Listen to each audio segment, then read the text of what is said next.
The views, thoughts, and opinions expressed on the Nova Society are those of our guests and panel members and do not represent the views, thoughts, and opinions of any institution any member of the Nova Society is associated with.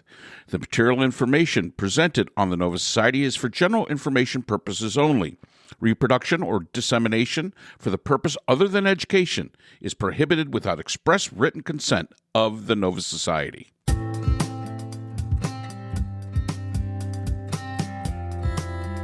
We'd like to welcome everyone back to the Nova Society. And today our panel will be having a discussion regarding the recent Supreme Court decision that Donald Trump had to be put back onto the Colorado ballot, overturning the Colorado Supreme Court decision earlier this year. We'll also be talking about how that might impact and what might be the impact on the Supreme Court taking on the immunity case.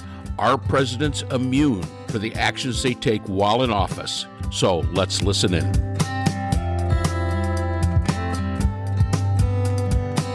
Scott, do you have anything that you wanted to talk about that was going to be profound that was going to come out of you? I do. If Scott doesn't, I do. All right. So we'll start with that, and then we'll move on to the mailbag, because there was actually a couple of interesting mailbag things. All right, Brooklyn, what do you got? Well, I'm hoping it's profound. I mean, it's certainly the Supreme Court decision keeping Trump on the ballot, and also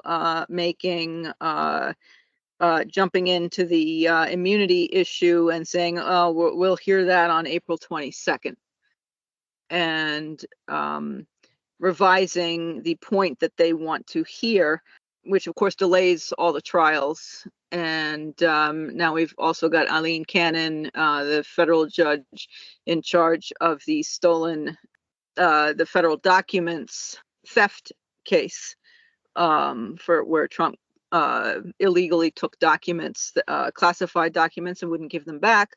And she's been very vague about when she's going to have a trial, and Jack Smith, the prosecutor, asked for July 8th, and then Trump's attorneys said, well, how about August 12th? When the judge asked them further, they said, oh, well, we're just kidding. That was just kind of a placeholder. We don't really want to have a trial this year. And she's made several egregious errors that, after having been reprimanded twice by the 11th Circuit, and so she seems just to be delaying and delaying and delaying, and she apparently does not know what she's doing, as far as the lawyers to whom I've been listening, as I'm not an attorney myself. So there are a number of legal decisions that have been made that would certainly appear to be very largely in Trump's favor. Adding to the like the Supreme Court saying that Congress must pass legislation saying that only Congress can prevent a president from actually taking office. It's some bizarre. So they basically said, well, the 14th Amendment doesn't count, and only Congress can actually execute it. And of course, if Congress is dysfunctional, then nobody's going to execute it. And it's just, my concern is that the Supreme Court is going to find some way to say no, that Trump is immune from prosecution. Of course, Trump has won the nomination for the Republican Party. So anyway, I've got a bee in my bonnet about that. But here's the thing about that, Brooke. Nobody's coming to rescue us. I think I've heard that said a few times now since the Supreme Court ruling. And it's going to be up to the voters. And there's no, it's really just a matter of getting out the vote at this point. I think the battle lines are drawn. There's a very small segment of people that are gettable by each of the two candidates.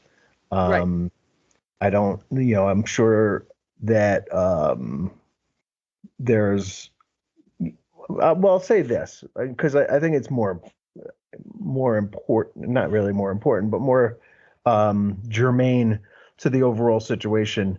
Not so much what the court does, but what what we do as voters. And I'm trying to find the source for this, but it looks like Trump got more than 70% of the vote last night in 2 states. Biden got 70% of the vote in all but 2 states. So there's the enthusiasm for Trump in the Republican Party. And again, some of these are skewed because they have open primaries where anybody can go in and vote who wants to. But, they're voters. They're going to go, if they go out and vote at all, they're voters and they're important. It would seem like the enthusiasm is actually more on Biden's side than it is on Trump's side. Now, there's not a great alternative to Biden, obviously. I think it's just down to Marianne Williamson, who came back into the race. But it does seem to me that there's a lot of Republicans who aren't real sure that they want Trump running again. And yes, that's also true, as we said on this podcast a million times. We kind of wish that Biden would drop out gracefully at some point or another. But if he doesn't, certainly he's earned the right. We're just kind of hoping that he doesn't turn out to be the Ruth Bader Ginsburg of the presidency. Right. Well, the other thing, Scott, though, that concerns me, and I know that it's going to be up to us, the voters, and I understand that, and that's, I'm afraid, as we know, it's been clear that no one is going to do the job. The voters have to do it. Trump is still saying from the 2016 race, when he won the Electoral College, but he did not win the popular vote, that he did win the popular vote. He's still talking about 2020. So if he loses in 2024 narrowly, he's going to say it was rigged. If he loses by a large margin, he's going to say that's impossible. It's too big. Obviously it was stolen, and it was really rigged, and this and that and the other thing. He's never going to concede, regardless. And if he does win, then Congress, if the Democrats take both houses, I suppose that they can decide that they're not going to seat Trump because he was both indicted and found to be an insurrectionist in Colorado by the court. They could say, well, we're just not going to seat him, and under the 14th Amendment, we're not going to do it. And the Supreme Court has given us the power to say he's an insurrectionist, and we are not going to place him in power. And they could go ahead and do that, and then there's going to be a mess. And Trump could appeal that, I suppose, to the Supreme Court. I don't know. But in any event, I don't see that. If Trump wins by a small margin, then he's going to say it's not big enough. This is his playbook. So one becomes tired of it, and all we can do, of course, is go out and vote, and then wait for the catastrophic days after, which are what concern me. Okay, so let's look at this from the legal standpoint. Please do. Number one, the Supreme Court decision was not in any way a surprise. I know. It was exactly what was expected. And there's a couple of reasons for that. Number one, the 14th Amendment third clause was written at a different time for a different specific reason. We have to remember why it was written. And the fact that even though elections are controlled by the state, the seating of a national figure such as a president is done so by the federal government. So it was always a long shot to be able to make the 14th Amendment third clause, regardless of the arguments that were made. And there were some very good arguments for it, but it just shows you that the law was badly written. It was written for a specific time that is not today, and that's all there is to it. The true interesting thing that came out of the Supreme Court that most people didn't pick up on was that the Supreme Court did not go against the ruling in Colorado that Trump was an insurrectionist. They never addressed that. So that still is out there. The Colorado courts determining that Trump is an insurrectionist still is there. It was not overturned by the Supreme Court. It was not even discussed by the Supreme Court. So that still leaves a lot of leeway for the federal government. This should be decided by the federal government. It should not be decided state by state. Just let's look at the can of worms you open up. Greg Abbott down in Texas makes a determination that Biden is an insurrectionist, and they take him off of the ballot. This could happen everywhere. It's sort of like when we talked about impeachment. Impeachment used to be something that didn't happen very often. I think you're going to see that it's going to be run-of-the-mill from now on. Now it's a political thing. It used to be serious when we actually had a serious government. It used to be serious. Now I think you're going to see that it's going to be a run-of-the-mill thing where people are going to be trying to get, political points in doing so.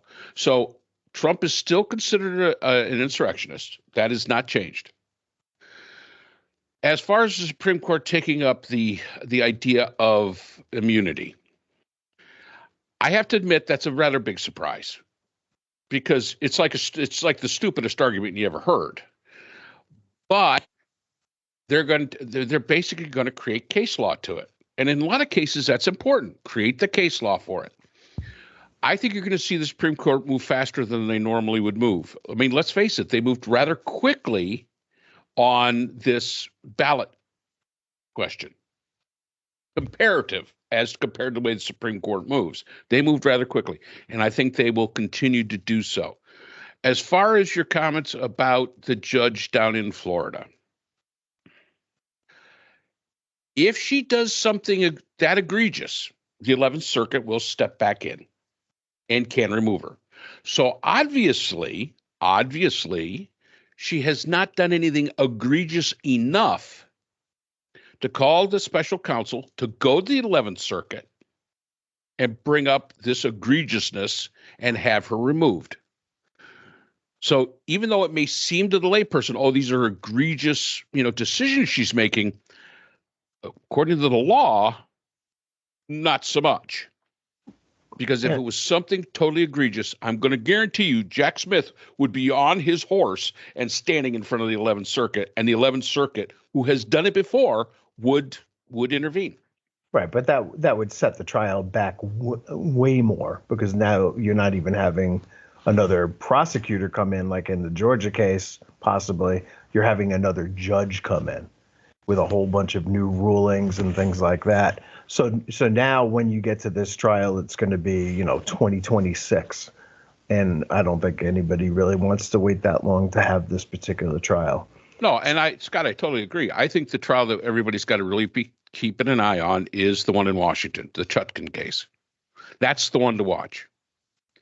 As far as the federal trials are concerned, that is truly the one to watch. If something's going to move forward and is not going to have an obstructionist judge, the Tunein case, the one in Washington, D.C., Bragg, he's bringing his case up. That comes up, this month? That starts out this month. So he's already lost with the case in New York State about his financial dealings. And lo and behold, he can't pay the bond. He's a rich billionaire and cannot pay the bond. Now, that's an interesting little tidbit. But again, it is what it is. I think the case to really watch, not the documents case, because again, like you say, there's an obstructionist down there. And even the 11th Circuit would be would be hesitant to replace the judge because they know how far back that would set. It probably, of all the cases, is the biggest slam dunk. There's no doubt about that. I mean, you had the documents. We're supposed to have the documents. Pretty simple. But the one to really watch, I think, is the case in Washington, and that goes back to the Supreme Court not in their decision to allow Trump to be on the ballot, not going against the claim that Trump was an insurrectionist. They can now that's now set. So I think that's where. Priscilla, what are you thinking? I'm just thinking it's all stupid. Well, it's all stupid. Yeah, I'm just thinking about just let me get my student loans forgiven. That's all I ask. That's all I want. At this point, it's just a hurry up and wait. Yeah. It's all happening anyway, whether we like it or not. So, the one thing I'll say about the Supreme Court is that was surprising and may still be even more surprising is that they twisted themselves into a bit of a pretzel, I thought, in this ruling. I mean, I don't think that anybody expected it to go any other way. But the four women, including the Coney Barrett, who's presumably a conservative woman, whatever that means, constitutionalist or whatever, all seem to agree that it shouldn't be a state that can do this, that can make this decision for the federal government. But the way that these guys went about writing this decision, goes way too far, I think, in not actually reading the text of the Constitution so that anybody should be real comfortable with it from an originalist standpoint. And it just doesn't say what they interpreted it to say. It is poorly written, perhaps. You might be right about that, Mark, but it is written. And the way they looked at it was that Congress has to step in to enact the law, not that Congress can step in to disable the law. And that is completely the opposite of what it actually says. Well, that's true. And it's always important to remember that no provision of the Constitution is absolute. And although I totally agree with you, they did, tie themselves into pretzel knots trying to find some off-ramp. If you read the decision, there are a lot of different directions that are going. I think the decision was badly written. I truly do. I mean, I read through it and I'm thinking, wow, this is first-year law student 101 stuff, and they're really not getting it right. Or the way they're presenting it, they're not presenting it like what you would normally see the Supreme Court presented it. I could just imagine that Anton Scalia would be going absolutely insane over just the way this thing is written. Now, he may agree with the logic, but he would have gone insane over the way that it was written. And it's something, like Brooke said, and like Scott said, and I think all of us think this way. It's got to be decided by the voters. It's got to be decided by the voters. And but Mark, it brings up a bigger question. If they can twist themselves into a pretzel to make Section 3 of the 14th Amendment the only provision of the 14th Amendment that now requires some congressional action to be enforced, then what else can they do? What else can they do when it comes to immunity? Presidential immunity. How are they going to rule on that? Until this ruling came out, and I read the sections of it that were pertinent, I thought that immunity would be a slam dunk. It's a ridiculous argument, but now I'm not so sure, because what if these guys are clever, and what if they come up with some way to work around it so that there is immunity in this particular case for Donald Trump? Exactly. And I'm not, and there's no way anybody can be certain that they're not going to come up with that. Well, but it's a two-edged sword, too. If they say a president has full immunity, right, in this they're case, not They're going to carve it out so it's so fine that it only applies to what Applies Trump to did Trump. in that Exactly. particular circumstance. In the particular Exactly. circumstances that Jack Smith is prosecuting him for. Yeah, they'll find a That's way. the problem. It's not going to be all presidents have total immunity.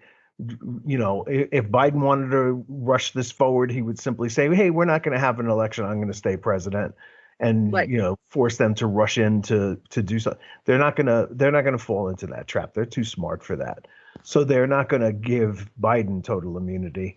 They're not going to give Trump total immunity, but they are going to say he is immune for this particular purpose, and that this trial cannot go forward. Exactly. That's what I'm afraid of now. Because as you say, Scott, these are the minimalists and the Originalists. Originalists. Yeah. Yeah. We're going to take the narrow interpretation of the Constitution, and it's this, and it's exactly this, and then they go and expand that, and as you say, precisely reverse precisely what the wording says, and say, oh, no, Congress has got to do this, and they have to create legislation, when the wording, that's not what the Constitution says. That and now I'm thinking they're going to find a way to allow Trump off the hook, and that's going to be the end of all these trials.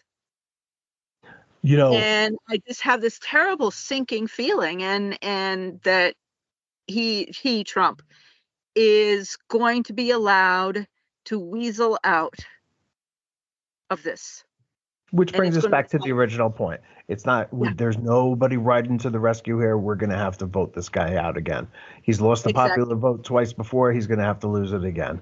And we're going to have to make sure that it sticks in the electoral states as well. Yep. Right. And he'll contest it. And he'll contest it. He'll and do all he that. has. Absolutely. He's not going away quietly, for sure. And he's got election deniers and whatnot, and people in place who are in charge of elections in red states and all kinds of stuff. And when I think about the aftermath of this upcoming presidential election, and the likelihood of conflict, and Trump will be, of course, touting all his wins and all these trials that aren't going to happen, and they were really witch hunts, and all this was politically motivated, and blah blah blah blah blah, and everybody will be woo, who's a MAGA person, and the rest of us. And I've also heard more than one like attorney and private talk show host, like on YouTube, for example, say, well, we'll be hosting this show from Guantanamo, and I'll see you will be in the internment camp hosting our show. And some of them laugh, and some of them are serious, and other people are saying, well, we'll be buying our airplane tickets to wherever. And people are already starting to talk this way, and I'm thinking, this is not at all an impossibility. That nothing's impossible. All right. No, it's not. But let's remember, this is March. This is the 1st of March. First part of March. I know. And I think a lot of people are like losing their minds over this. And I don't think we're not there yet. I mean, if you look at just the primary, Super Tuesday was yesterday. Now this will come out probably on Friday. Super Tuesday was yesterday. Yes, Trump had a pretty good margin in a lot of cases, but he has never broken. He's only broken the 70% of the voters in the thing. Only broken that twice in 2 states that he's run in. Yeah, I know. His Biden has only not done it in 2 states, broken the 70% threshold. And exit polling says that those people that voted for Trump in the primary basically said, we will not vote for him in the general. Right. Now, add that to the people that are voting that were voting for Haley, who was going to drop out, who will drop out today, which is Wednesday. Add that 30%. To the fact that you've got the protest votes for Biden where they're doing undeclared. That's fine. They're protest votes. That's all they are. That's all they are. Because when faced with a choice, A or B, they're going to make the choice. They're going to hold their nose and they're going to say, no, I can't do this. I mean, if you've got Republicans saying, we can't do this, then you've got to kind of take a look at it and you've got to say, the chances, the exit polling in March before an election in November is always unreliable. Most of the exit polling is going to be people that are trying to basically protest or stir up stuff.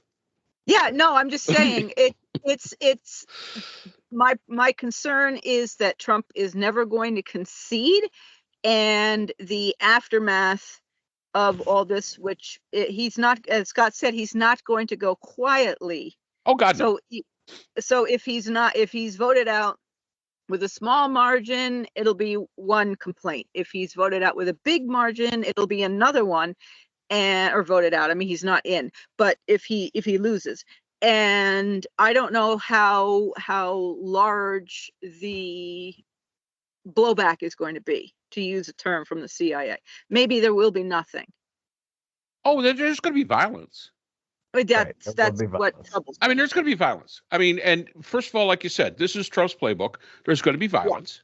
Yeah. That I don't like that. That concerns me. Well, it happened once before. It'll happen again. That is their playbook. 80% of Trump voters describe themselves as angry. They're angry. They're, for, I don't know what it is exactly, but my suspicion is that for way too long, they decided to vote against their own economic interests in favor of culture war issues. And now they find themselves left behind by the economy and they're angry. And they think that they're willing to blame it on immigrants coming in, even though I was just listening before this podcast to the Chairman Powell's testimony on Capitol Hill today. And it kept coming up that immigrants, the rise in immigration has contributed to some $7 trillion to the U.S. economy, because the more people coming in to work, the better the economy works. And these people don't feel the optimism. Now, the good news is that that's really all it takes. It just takes happiness, because these people are so angry that all Biden has to do is find a way to make people happy again. And with the economy on the rise, and if we don't get any big shocks, and if they can, and I think they will, because I think that guy, Mark Fitzpatrick, who I was touting as the Speaker of the House when that was still out there, he's the head of the Problem Solvers Caucus. He has said that he's got legislation that he could step in for, and he knows he's going to have every Democrat vote for it and a whole bunch of Republicans, enough to pass it in the House that will be close enough to the Senate bill that they're going to fund the border, Ukraine, Israel, Taiwan, and that they're going to just bypass the crazy caucus in the House. So that's all the time we have for today's episode. The Nova Society is a production of the Phoenix Research Institute. We'd like to thank our sponsor for this episode, the Journal of Interdisciplinary Conflict Science. The JCIS is an open journal for upcoming scholars. The JCIS is currently accepting article submissions on an ongoing basis. The JCIS is a publication of Nova Works, a scholarly depository at Nova Southeastern University. A link to the journal is in our description. We'd also like to thank our podcast partners, Buzzsprout, who hosts the Nova Society, Audacity, who is our editing partner, and Podkite, who does all of our analytics. We'd also like to thank iHeartRadio, where people get their music and podcasts, Apple iTunes, the largest source for music and podcasts on the internet, Spotify, the most popular source for the Nova Society. The Nova Society is available on all these and other quality platforms mentioned in our description. We'd also like to thank our listeners. Without you, the Nova Society would not be possible. If you have a comment, a question, or would like to be a guest on the Nova Society, we can be reached at nova.society.podcast@gmail.com. Always remember, the power of society is knowledge. So for Dr. Scott Gershwer, Dr. Brooklyn Ann Weldon, Dr. Priscilla Hobbs, and all of us here at the Nova Society, I'm Dr. Mark Bound. Be well, and we hope to see you again next time.